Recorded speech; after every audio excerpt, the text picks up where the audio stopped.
Angkatan Tentera Malaysia.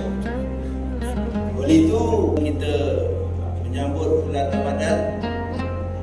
Kemudian sekali lagi menganjurkan majlis untuk buka puasa ini bagi tujuan untuk mengucapkan berbanyak terima kasih atas media dalam negara kita.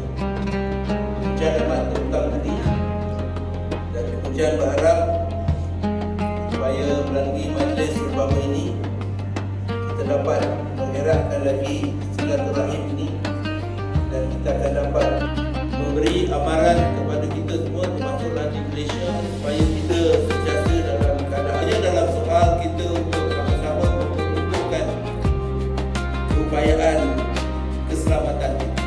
Bukan saja kita mahu melihat soal ketahanan dan keselamatan itu hanya iman dan sumbangan rakyat supaya rakyat dapat sama-sama memainkan peranan dan menyumbang berada pada tempat yang benar-benar mampu untuk menyumbang kepada soal keselamatan sebagai satu platform yang menyemai semangat cinta kepada negara.